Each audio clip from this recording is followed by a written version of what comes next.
subscribe to my channel. Press the bell icon on the YouTube app and never miss another update.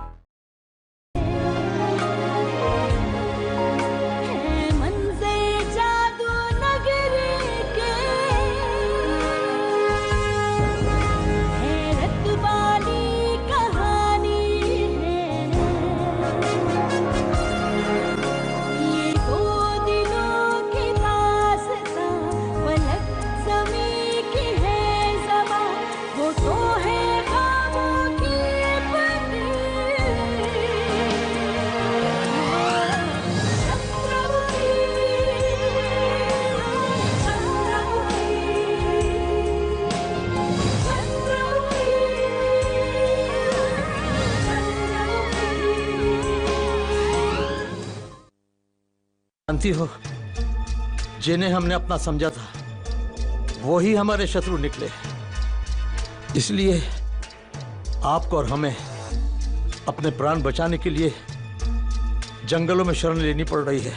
क्या हमारे सैनिक इतने मूर्ख हैं तो हमें और बहरूपिया में अंतर नहीं जान सके? सैनिकों का कहना है कि वो आप जैसे ही था, इसलिए वो उसका भेद नहीं जान सके। हम उन सैनिकों को सूली पर चढ़ा देंगे। कहीं वो सैनिक उस बहरूपिया से मिले हुए तो नहीं है? हाँ भुवन सिंह जी, हमने भी आपको पहले ही कह दिया था कि उन अतिथि युवराजों को अपने अपने राज्य वापस भेज दो, किंतु आपने हमारी बात पर ध्यान ही नहीं दिया। भुवन सिंह जी, यदि समय रहते उन षड्यंत्रकारी अतिथि युवराजों को इस महल के बाहर का मार्ग दिखा दिया होता तो आज हमें यह दिन नहीं देखना पड़ता। क्या ये तुम क्या उल्टी सीधी बातें कर रहे हो चंगू? कोई बहरूपिया महल में आकर हमारी चंदू को भगा कैसे ले जा सकता है? वो बहरूपिया महल में आया नहीं था, अपितु पहले से ही अतिथि बनकर रह रहा था। ऐसा करके हम अपने पैरों पे कुल्हाड़ी नहीं मार सकते चंगू। इन दिनों जरूर इस पूरे रूपनगर में किसी बुरी छाया का प्रकोप फैला हुआ है चंगू। चंगू, हमें तत्काल भानु प्रताप जी से मिलने के लिए जाना चाहिए। तुम देखना, वो हमें देख करके बहुत प्रसन्न हो। हम उनसे कैसे मिल सकते? वो तो कारागार में बंदी है। चंगू, हम उनसे कारागार में मिलेंगे और जब तक जी करेगा तब तक हम उनसे बातें करेंगे। यदि हमें किसी ने वहाँ जाते देखा तो क्या होगा? अरे तुम उसकी चिंता मत करो चंगू। अगर किसी ने हमें देख लिया ना, हम उन्हें बोल देंगे कि हम अपने अतिथि युवराज का हालचाल देखने आए थे, वो थोड़ा अस्वस्थ है। ये अच्छी योजना है मंगू, किंतु वहाँ जाने के लिए कुछ फल लेके जाना पड़ेगा, और फल लेने के लिए हमारे पास फूटी कौड़ी भी नहीं है। तुम उसकी चिंता मत करो चंगू। महल के बाहर बने हुए मंदिर में बहुत सारे केले रखे हुए हैं।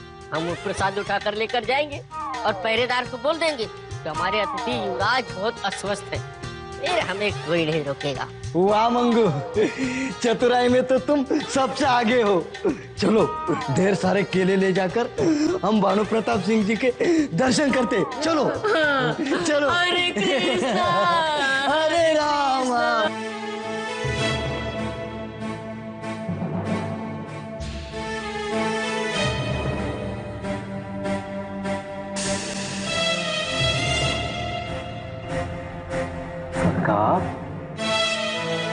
क्या सोच रहे हैं? हम सोच रहे हैं सुरावर, केहू परवारे ने हमारे भाग्य में न जाने कितने कष्ट लिखे। अलकापुरी का इकलौता युवराज होने के बाद भी हम इतने कष्ट उठाकर यहाँ रूपनगर तक पहुंचे, और रूपनगर में पहुंचने के बाद चंद्रमुखी का साथ पाने के बजाय हम कारागार में तुम जैसे गधे का साथ पाए। सरकार, आप मुझे गधा मत कहिए। क्यों? क्योंकि मैं आपका होने वाला मुख्य सेनापति हूँ। यदि इन सैनिकों ने आपकी बातों को सुन लिया तो आपकी रही सही इज्जत पर भी बच्चा लग जाएगा। भानु प्रताप जी, भानु प्रताप जी। चंगू बंगू, तुम दोनों आ गए। तुम दोनों की स्वामी भक्ति बहुत बहाल है, तुम हमें मिलने कारागार तक पहुंच गए। हुजूर, ये कारागार तो क्या, यदि आपको नर्क में भी भेज दिया जाता तो हम चंगू मंगू वहाँ भी आ जाते हुजूर। आपके बगैर हम दोनों नहीं रह सकते हुजूर। लीजिए, हम आपके लिए फल लेके आए। हम जानते हैं कि इस कारागार में खाने के लिए वायु के अलावा कुछ नहीं मिलता। वाह, मैं अपने हाथों से अपने स्वामी को खिलाऊंगा।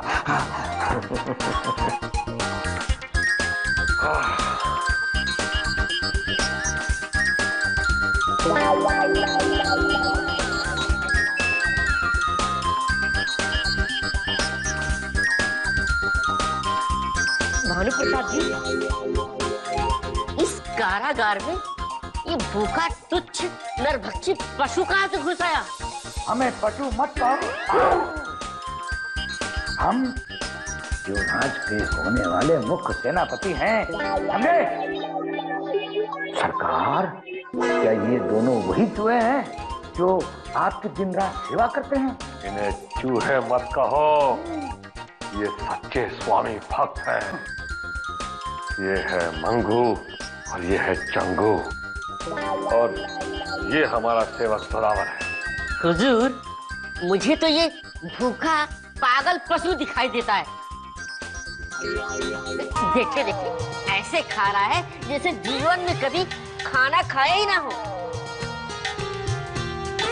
सैनिकों, इस पागल को किसके साथ रखा है? आप जानते नहीं ये कौन है? ये अलकापुरी के युवराज भानु प्रताप सिंह जी है। इस पागल को लेके जाइए और वहां रखिए जहाँ पागल पशु रखे जाते हैं।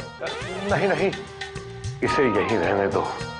आप दोनों यहाँ उपस्थित नहीं हो ना, तो हमारी सेवा के लिए कोई नहीं है। जब तक हम बाहर नहीं आते, इसे ही हमारी सेवा करने दो। हुजूर, हम चंगू मंगू आपको अधिक देर तक इस कारागार में नहीं रहने देंगे। उस नागराज के बच्चे ने जो आपके साथ अपराध किया है, हुजूर, आप देखना, उस नागराज के बच्चे को हम चंगू मंगू अवश्य दंड दिलवाएंगे। वाह, इसे कहते हैं सच्चे स्वामी भक्त।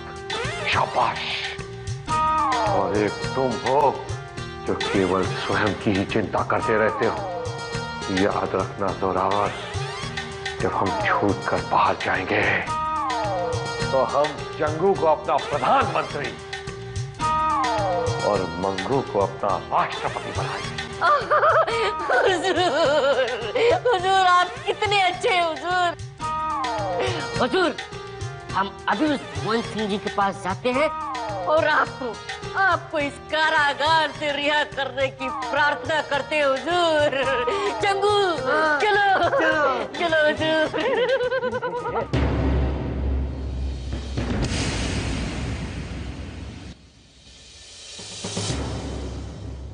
प्रणाम हुजूर।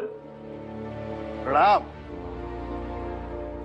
क्या बात है चंगू मंगू, बड़े परेशान दिखाई दे रहे हो? कहीं तुम्हें तुम्हारे सरकार कोई कष्ट तो नहीं दे रहे? हुजूर, हमारे सरकार क्या हमें कष्ट देंगे? अब तो हमें कष्टों से भी प्यार हो गया है। पर हुजूर, छोटी मुंह बड़ी बात, अतिथि युवराज भानु प्रताप जी का कष्ट हमसे देखा नहीं जाता। हमारे अतिथि भानु प्रताप सिंह जी को क्या हुआ है जो तुम उन्हें कष्ट में बता रहे हो? हमने उन्हें महल में समस्त सुविधाएं दे रखी हैं, फिर वो किस बात को लेकर कष्ट में है?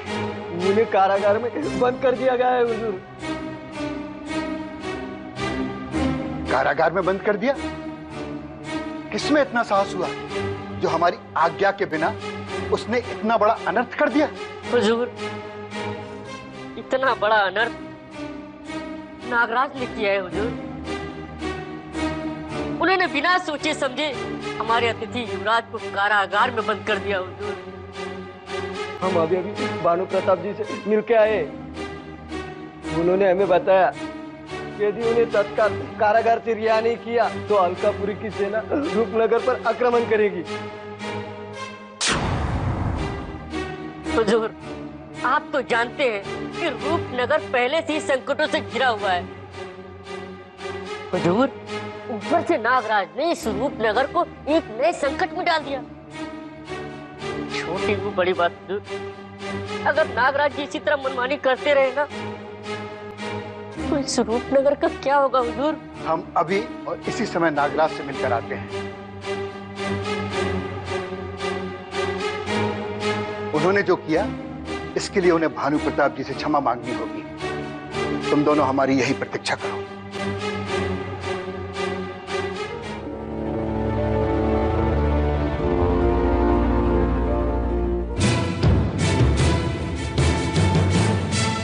नागराज,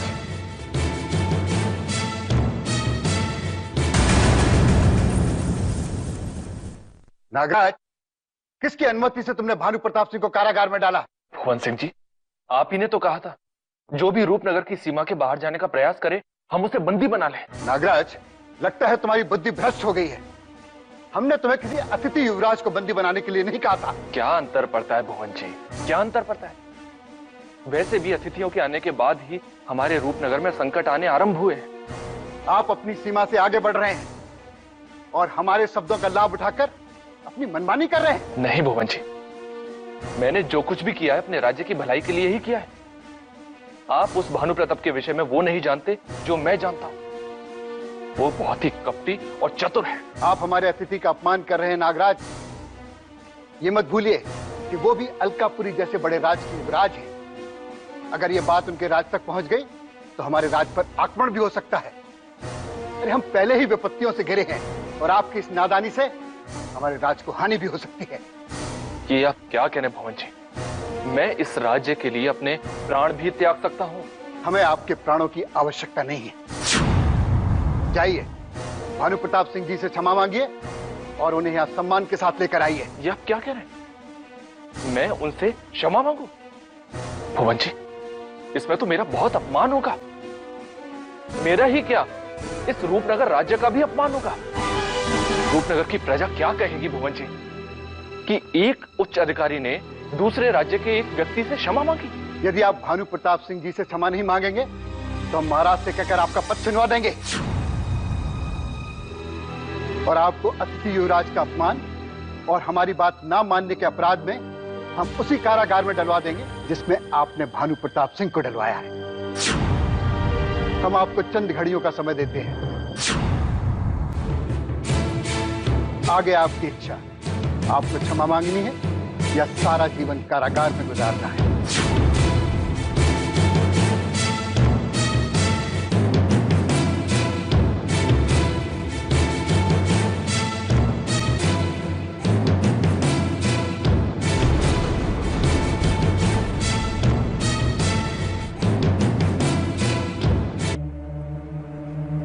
सैनिक, द्वार खोलो।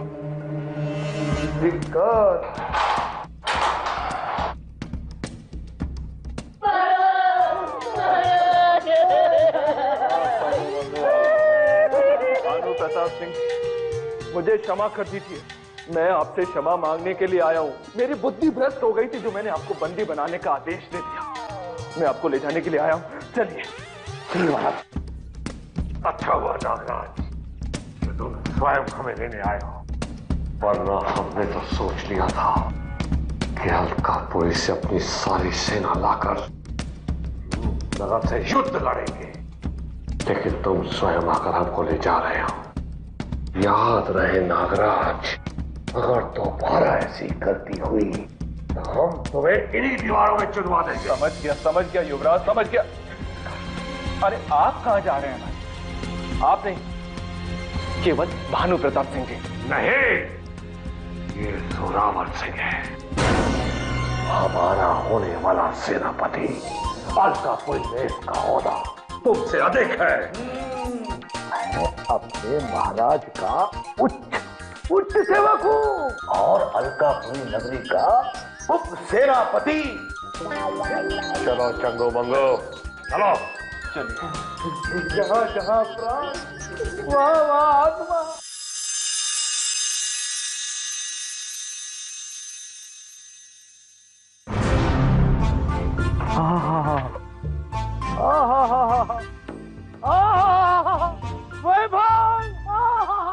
सरकार मान गए। आपकी शक्ति के सम्मुख ये संसार यूं ही थर थर नहीं कांपता। आज तो मान गए सरकार।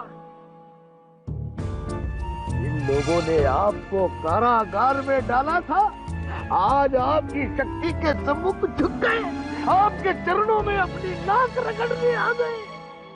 क्यों नागराज जी? हम कुंवर भानु प्रताप सिंह हैं। हम एक युवराज हैं, युवराज, बाकी सब कुछ नहीं। चलो। जय हो युवराज की, जय हो युवराज, युवराज युवराज युवराज की जय हो, युवराज की जय हो, युवराज की जय हो।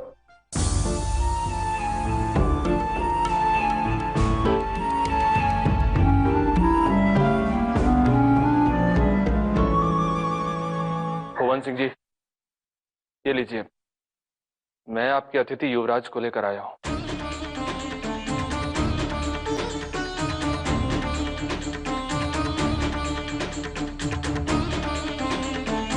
प्रणाम। प्रणाम। क्षमा कीजिए अतिथि युवराज, आपको नागराज की भूल से कारागार में जाने का अपमान सहना पड़ा। नहीं नहीं भुवन सिंह जी, आपको क्षमा मांगने की कोई आवश्यकता नहीं है।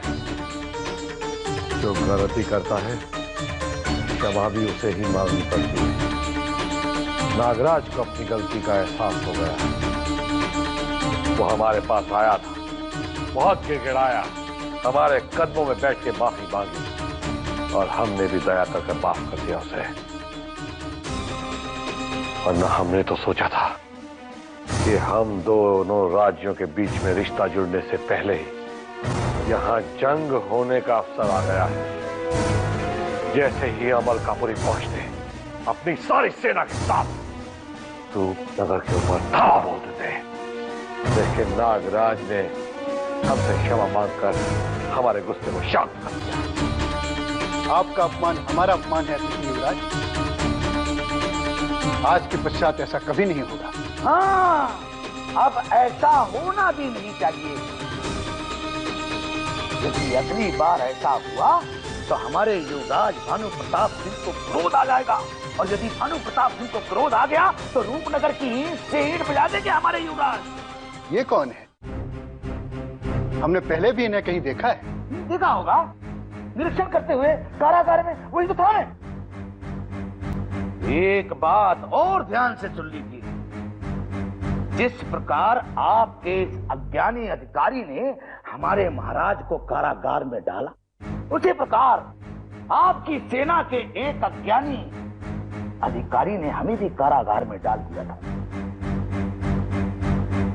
सरकार, सदियों से कारागार में भूखा पड़ा, अब कुछ भोजन हो जाए, विश्राम।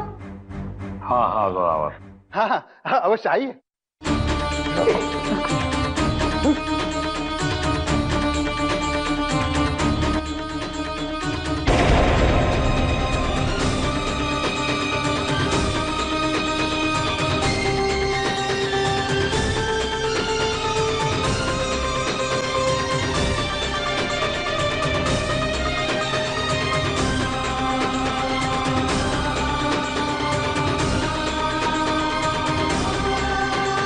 आइए आइए,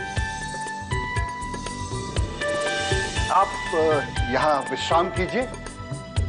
मैं आपके लिए भोजन और वस्त्रों का प्रबंध करता हूँ। धन्यवाद। चलो। सरकार, ये भोजन तो ठीक था, किंतु वस्त्र, इन वस्त्रों पर गंध आ रही है, वो भी मरे हुए गधे की। वाह वाह वाह वाह वाह सरकार, वाह! ऐसा भव्य महल, आनंद आ गया।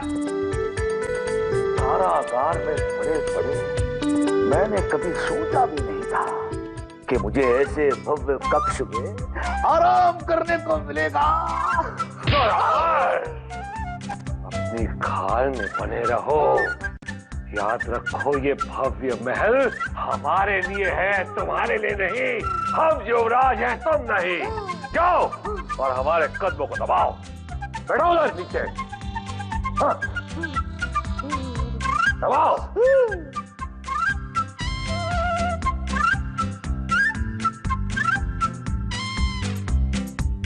सरकार, मेरे मन में एक विचार आया। यदि आप चंद्रमुखी के चक्कर में रूपनगर तक नहीं आते तो आपको इतने कष्ट और अपमान नहीं झेलने पड़ते। जब किसी से प्यार हो जाता है तो उसके लिए अपमान सहने में भी मजा आता है। देखना, जब राजकुमारी चंद्रमुखी को पता चलेगा कि हमने उसके लिए कितने अपमान सहे हैं तो उनकी आंखें भर आएंगी और वो सीधा हमारे कलेजे के साथ लग जाएंगी। और उसके बाद इन सब ने हमारा अपमान किया है, उन सबको मृत्यु दंड दे देंगी। सत्य कहा सरकार, सत्य कहा आपने। और आपकी कोई चंदू की दासी मुझे भी अपने सीने से लगाकर ये कहती कि तुम कहाँ थे जोरावर, हम अभी तक तुम्हारी ही प्रतीक्षा कर रहे थे। तुम फिर अपनी खाल से बाहर आने लग गए। भूल गए कि हम युवराज हैं और तुम हमारे सेवक। जोरावर, याद रहे, यदि तुमने हमारी चंदू की किसी दासी को भी अपने नेत्र उठाकर देखा तो हम तुम्हारे दोनों नेत्र फोड़ देंगे और तुम्हें भी अपने पिताश्री की तरह अंधा बना देंगे। क्षमा कीजिए सरकार, किंतु इतना तो बता दीजिए कि आपकी चंदू है कहाँ? पता नहीं, किंतु हमें ऐसा लगता है कि अवश्य वो हमारे मन के मंदिर में बसी है। जब भी हम अपनी बाहें फैलाते हैं तो ऐसा प्रतीत होता है जैसे वो हमारी बाहों के अंदर आके हमसे सिमट गई हो। चंदू, चंदू,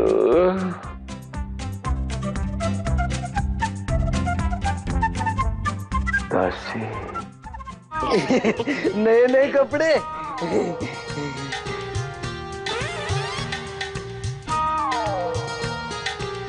चंदू।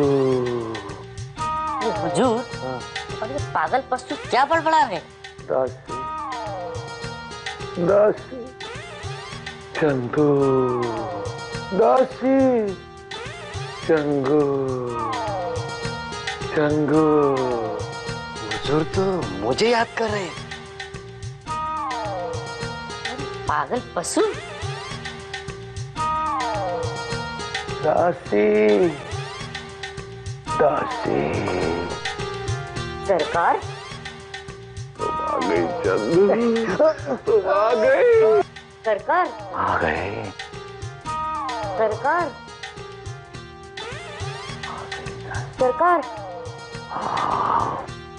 मेरे गले से लग जाओ। चंदू, चंदू, बचाओ।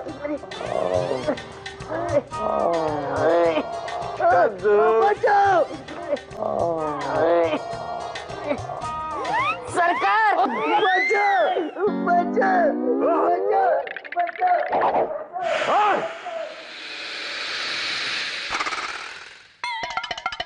तुम मेरा मुंह क्या देख रहे हो? जाओ, नहा कर आओ। रुको रुको रुको रुको, तुम्हारे कपड़े आ जाएंगे तब नहाना। अब हम नहा के आते हैं, तुम विश्राम करो।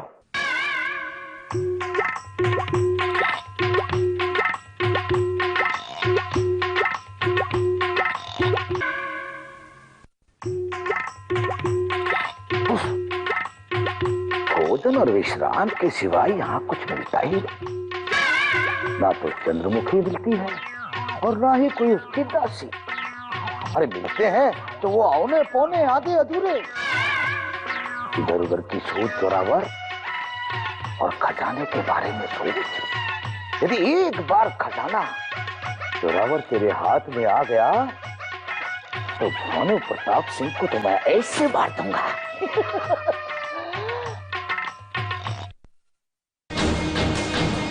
डाकू बेटा,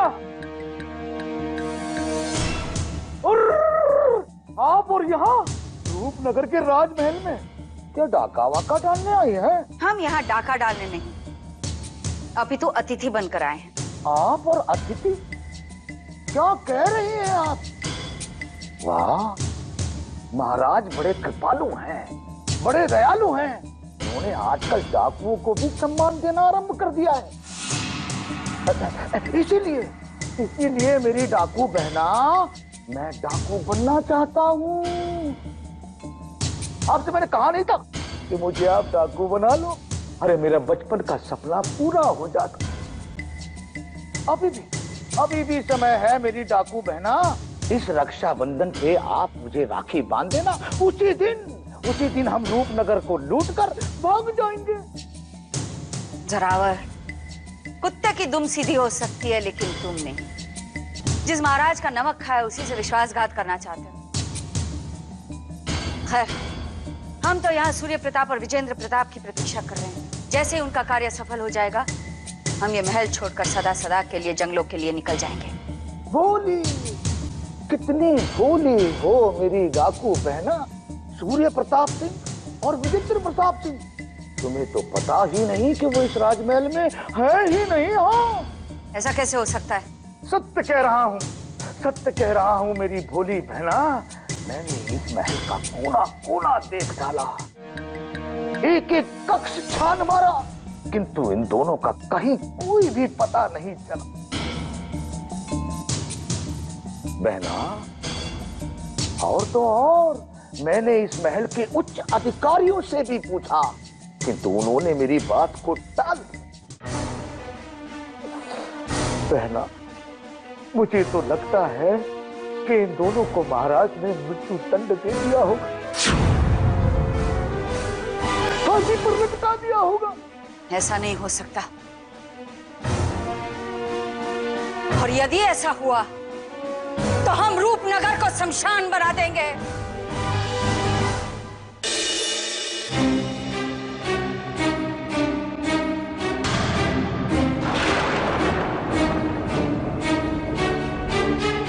क्या बात है नागराज, आज तुम इतना तिलमिला क्यों रहे हो? क्या बताऊं महामहिम मैं आपको, क्या बताऊं। अब तो मेरे जीने की इच्छा ही नहीं रही है। जी करता है कि जो फांसी का फंदा हमने राजकुमारी चंद्रमुखी के लिए तैयार किया है ना, वो स्वयं अपने हाथों से अपने गले में डालकर आत्महत्या कर लूं बस। तो ऐसा क्या हुआ है जो तुम इतने नाराज हो गए हो? उस भुवन सिंह के कारण मुझे अपमान का घूंट जो पीना पड़ा है महामहिम। नागराज, वो बूढ़ा भुवन सिंह सकिया गया है, तुम उसकी बातों को अपने हृदय में क्यों ले रहे हो? महामहिम, जो मेरे साथ हुआ है ना, यदि आपके साथ हुआ होता तो आप अभी तक महल की छत से जाकर कूद चुके होते, अपने प्राण भी दे चुके होते, और मैं आपके शव के पास बैठा रो रहा होता, अरे मेरे महामहिम चले गए भैया। नागराज, हमें बातों में मत उलझाओ और साफ साफ बताओ, हुआ क्या? क्या बताओ महामहिम, क्या बताऊं? मैंने अपने प्राण संकट में डालकर उस कुंवर भानु प्रताप सिंह को बंदी बनाया और कारागार में डाल दिया। क्या तुमने कुंवर भानु प्रताप सिंह को कारागार में डाल दिया? ये तो बड़ी प्रसन्नता की बात है, परंतु तुमने ऐसा किया क्यों? महामहिम, मैंने सोचा कि हमारे मार्ग में जितने भी कांटे हैं उन्हें एक एक करके निकाल दो, ताकि शीघ्र से शीघ्र आप इस रूपनगर के महाराज बन जाएं और मैं आपका प्रधानमंत्री। परंतु क्या वो भानु प्रताप सिंह भी कारागार से मुक्त हो गया, उस बंदी युवती की तरह? नहीं महामहिम, वो भानु प्रताप सिंह कहीं लुप्त नहीं हुआ है, अपितु वो भुवन सिंह अवश्य पागल हो गया। महामहिम, उसने मेरी प्रशंसा करने के बजाय उस भानु प्रताप सिंह को कारागार से मुक्त करा दिया। और उसी भानु प्रताप सिंह से मुझे माफी मांगने के लिए भी कहा। सोचिए महामहिम, सोचिए, जिस राज्य का मैं प्रधानमंत्री बनने वाला हूं, उसी राज्य के सैनिकों के सामने मुझे उसी भानु प्रताप सिंह से माफी मांगनी पड़ी। उस बूढ़े भुवन सिंह ने भानु प्रताप सिंह को कारागार से मुक्त कर दिया? कहीं ऐसा तो नहीं कि वो दोनों एक दूसरे से मिले हुए हैं और इस राज्य को हथियाने के लिए कोई षड्यंत्र कर रहे हो? महामहिम, ये आपको क्या हो गया? अपमान मेरा हुआ है और मस्तिष्क आपका हिल गया है। भुवन सिंह जी इस राज्य के सबसे भरोसेमंद अधिकारी हैं, सबसे भरोसेमंद। उन पर संदेह करना मतलब सूरज को रोशनी दिखाने के बराबर होगा महामहिम। नागराज, राजपाट का लालच पिता पुत्र में बैर करवा देता है, परंतु तुम चिंता मत करो, हम इस बात की जड़ तक जाएंगे और यदि वो बूढ़ा भुवन सिंह कोई षड्यंत्र कर रहा है तो हम उसे दम दिलवा कर रहेंगे। और मेरा जो अपमान हुआ है महामहिम, उसकी आपको कोई चिंता नहीं है? उसका क्या?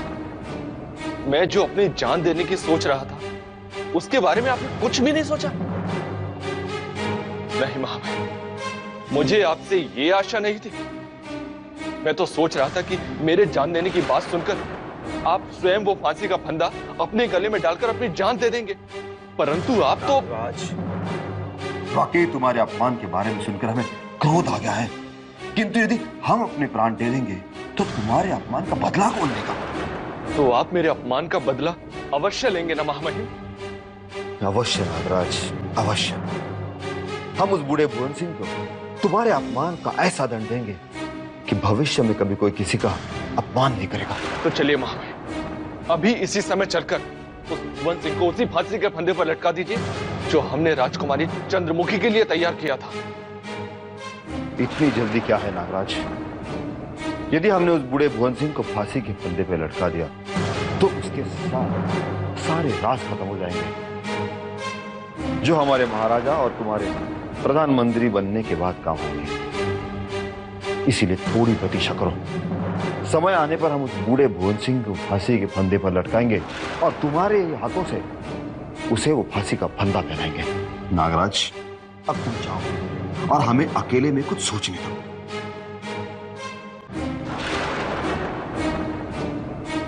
मूर्ख, हमें पूछे बगैर जो भी कार्य करता है उल्टा ही करता है। इस रूपनगर के महाराज बनने के पश्चात हम इसे प्रधानमंत्री तो क्या, एक सैनिक भी नहीं बनाएंगे, अन्यथा ये मूर्ख हमें ही कारागार में डलवा देगा। नागराज जी, अरे सुनिए तो। क्या है? अरे आप कहाँ चले जा रहे? हम तो आपको ही खोजने के लिए आ रहे थे।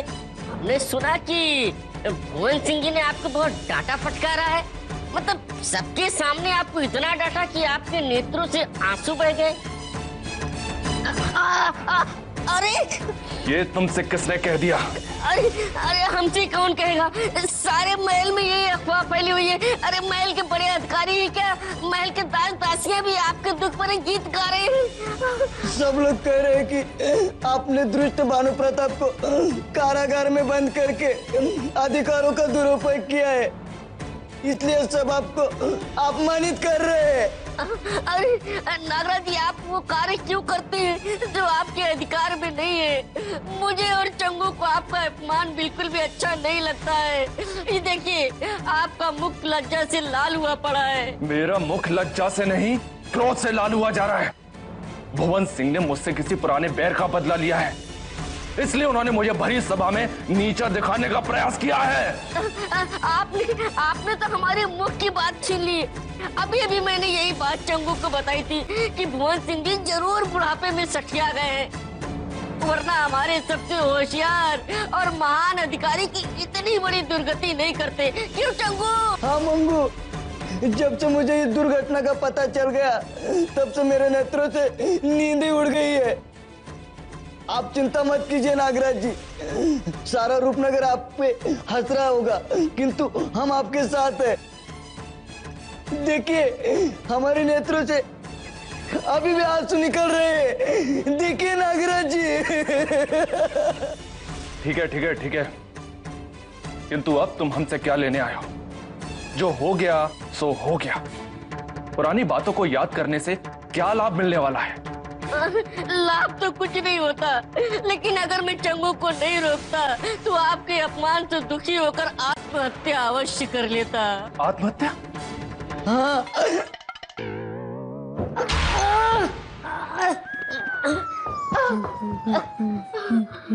क्या चंगू आत्महत्या करने वाला था? हाँ नागराज जी, ये चंगू महल की छत से कूदकर अपने जान देने वाला था, पर किसी तरह मैंने इसे समझा बुझा करके नीचे उतार कर लाया। चंगू मेरे भाई, मेरे पास आओ आओ आओ आओ, मेरे पास आओ। तुमने ऐसा क्यों किया चंगू? क्या तुम नहीं जानते मनुष्य का जीवन एक बार ही मिलता है? अब किंतु परंतु छोड़ो चंगू, अब तुम नागराज जी को बोल दो कि बड़े होकर के बिल्कुल नागराज जी के जैसा ही बनना चाहते हो। अच्छा, क्या तुम मेरे जैसा बनना चाहते हो? नागराज जी, ये आपके सामने लज्जा से बोल नहीं पा रहा है, पर इसने एक बार ही नहीं अपितु सैकड़ों बार मुझसे बोला है कि मैं नागराज जी के जैसा महान, सूरवीर और बुद्धिमान बनना चाहता हूँ। क्यों चंगू, मैं ठीक कह रहा हूँ ना? देखिए, अब आप इसे अपना आशीर्वाद दे ही दीजिए। हाँ हाँ, क्यों नहीं क्यों नहीं। कम से कम इस संसार में एक प्राणी तो ऐसा है जो मेरे जैसा बनना चाहता है, नागराज के जैसा बनना चाहता है। चंगू, मेरा आशीर्वाद सदा तुम्हारे साथ है। नहीं, आप जैसे दुष्ट का आशीर्वाद नहीं चाहिए मुझे। मैं इस जन्म में क्या, अगले 7 जन्मों में भी आपके जैसा नहीं बनना चाहता हूँ। क्या तुम हमारे जैसा नहीं बनना चाहते हो? इसका तात्पर्य ये हुआ कि इस मूर्ख मंगू ने हमसे झूठ बोला है। नहीं नागराज जी, मैं तो आपको बस प्रसन्न करने की कोशिश कर रहा था नागराज जी, मुझे माफ कर दीजिए नागराज जी। तुम दोनों हमारे जले पर नमक छिड़कने आए हो, मैं तुम दोनों को छोड़ूंगा नहीं। कहाँ गए दोनों? भुवन सिंह की वजह से मुझे ये दिन देखना पड़ रहा है।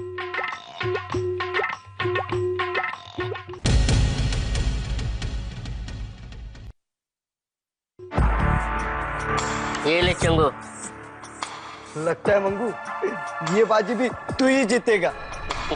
आज मेरा भाग्य साथ नहीं दे रहा है। पता नहीं आज सवेरे सवेरे मैंने किसका मुख देख लिया जो उल्टे पासे पड़ रहे हैं। चंगू, कहीं तुमने आज भानु प्रताप के सेवक जोरावर का मुख तो नहीं देख लिया?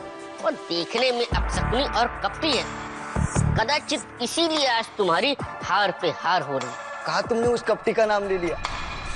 अब लगता है आज हमें भोजन नहीं मिलेगा। वो दुष्ट का मुख देखकर समझ में नहीं आता वो मनुष्य है या पशु। चंगू, मुझे तो ना वो मनुष्य लगता है और न पशु। मुझे तो ऐसा लगता है कि जैसे वो किसी दूसरे ग्रह का प्राणी। खैर जो भी हो, पर उसमें और हम दोनों में कोई खास फर्क नहीं है। वो अपने भानु प्रताप जी की चाकरी करता है और हम लोग अपने सरकार धुआं सिंह जी की। ये बात नहीं मंगू, उस विचित्र प्राणी में और हमें बहुत अंतर है। हाँ, भले ही वो एक सेवक है, तो हम उसके सामने राजा भोज और वो हमारे सामने गंगू तेली। ये तुम कैसे कह सकते? समझा नहीं। तुम इतनी सी बात नहीं समझते। उस जोरावर का कोई सम्मान नहीं करता, जबकि सब हमारा सम्मान करते हैं। हाँ चंगू, मैं तो भूल ही गया। आज इस रूपनगर में सभी हमारा सम्मान करते हैं। और तो और खुद भुवन सिंह जी ने अतिथि युवराजों पर दृष्टि रखने का आदेश दे करके हमारा और सम्मान किया है। और दूसरा, उस कपटी के मुख में और हमारे मुख में कितना अंतर है। क्या वो कपटी हमारे जैसा सुंदर लगता है? नहीं चंगू, इस पूरे महल में हम दोनों से सुंदर कोई नहीं। हाँ, भगवान ने थोड़ा छोटा हमें जरूर बनाया, और बुद्धि में हम बड़ों पर भारी है चंगू। एक बात तो ये भी तुम किसी से बताओगे नहीं ना मैं तुम्हें एक रहस्य बताता हूँ। इस महल की सब दासियां हम दोनों पे मरती है। हाँ चंगू, और हमारे सरकार ये समझते हैं कि रूपनगर की सभी दासियां उन पर मरती हैं। पर सच बात तो ये है कि भानु प्रताप के जैसे हमारे सरकार क्रूप दिखते हैं।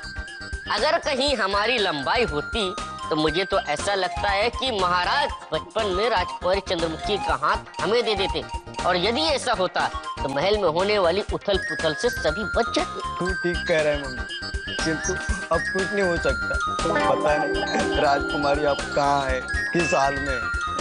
यदि राजकुमारी जी का पता नहीं चला तो महाराज का स्वास्थ्य बिगड़ सकता है।